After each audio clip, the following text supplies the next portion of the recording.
ایک گاؤں میں ایک بڑھیا رہتی تھی۔ اس کا ایک کام چور بیٹا تھا۔ شیخی بگاڑنے میں بہت ماہر تھا۔ اس کو شیخ چلی کے نام سے پکارا جاتا تھا۔ بڑھیا محنت مزدوری کر کے اپنا اور بیٹے کا پیٹ بھرتی تھی۔ ایک دن بڑھیا بیمار ہو گئی۔ گھر میں کھانے کو کچھ نہ تھا۔ رات کو ماں بیٹا دونوں نے فاقہ کیا۔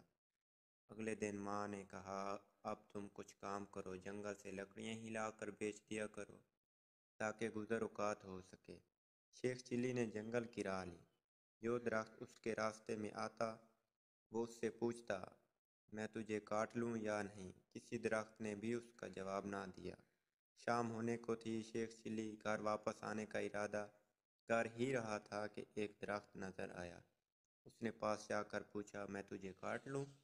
درخت بولا، ہاں کاٹ لے، مگر ایک نصیحت کرتا ہوں۔ میری لکڑی سے پلنگ بنانا اور بادشاہ کے دربار میں لے جانا۔ اگر بادشاہ اس کی قیمت پوچھے تو کہنا کہ پہلے ایک دو راتیں اس پر سوئے، پھر اگر مناسب سمجھے تو خرید لے۔ شیخ چلی نے درخت کی ہدایت کے مطابق اس سے لکڑیاں کاٹ کر پلنگ تیار کیا اور بادشاہ کے دربار میں پہنچا۔ بادشاہ نے قیمت پوچھی تو شیخ چلی نے کہا، پہلے آپ اس کو ایک دو رات استعمال کریں۔ اگر اس میں کوئی خوبی پائیں تو انعام کے طور پر جو دل چاہے دے دیں۔ بادشاہ حیران ہوا اور شیخ چلی کے کہنے پر نوکروں کو حکم دیا کہ آج یہی پلنگ میرے کمرے میں بچھایا جائے۔ رات ہوئی، بادشاہ اسی پلنگ پر سویا تو آدھی رات کو پلنگ کا ایک پایا بولا، آج بادشاہ کی جان خطرے میں ہے۔ دوسرے نے کہا، وہ کیسے؟ تیسرا بولا، بادشاہ کے جوتے میں کالا سانپ تھا۔ چوتھے نے کہا، بادشاہ کو چاہیے کہ صبح جوتے کو اچھی طرح جھاڑ کر پہنے۔ صبح واقعی ایسا ہی ہوا۔ بادشاہ کے جوتے میں سانپ تھا۔ جوتے جھاڑنے کی وجہ سے وہ سانپ نکل کر بھاگ گیا۔ اس طرح بادشاہ کی جان محفوظ رہی۔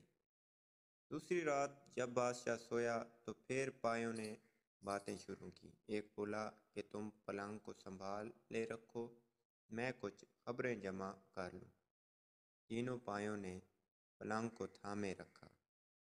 چوتھا واپس آیا تو اس نے خبر سنائی کہ بادشاہ کا وزیر سازش کر کے بادشاہ کو ختم کرنے کے بارے میں سوچ رہا ہے۔ پھر دوسرا پایا گیا اور خبر لایا کہ بادشاہ کی بیوی وزیر سے مل کر بادشاہ کو زہر دینا چاہتی ہے۔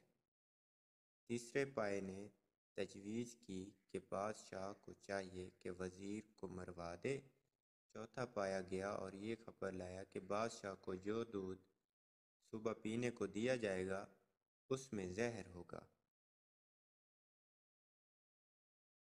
بادشاہ یہ سب کچھ سن رہا تھا۔ صبح اٹھ کر جب اسے دودھ دیا گیا تو اس نے نہ پیا بلکہ ایک بلی کو پلا دیا۔ بلی اسے پیتے ہی مر گئی۔ اس سے بادشاہ کو پتہ چل گیا کہ اس کا وزیر اور بیوی دونوں مل کر اس کی زندگی ختم کرنا چاہتے ہیں۔ بادشاہ نے وزیر کو برطرف کر دیا اور ملکہ کو محل سے رخصت کر دیا۔ بادشاہ نے شیخ چلی کو بلایا اور بہت انعام دیا۔ بادشاہ کے دربار میں اس کی عزت ہونے لگی اور دونوں ماں بیٹا بڑے آرام کی زندگی بسر کرنے لگے۔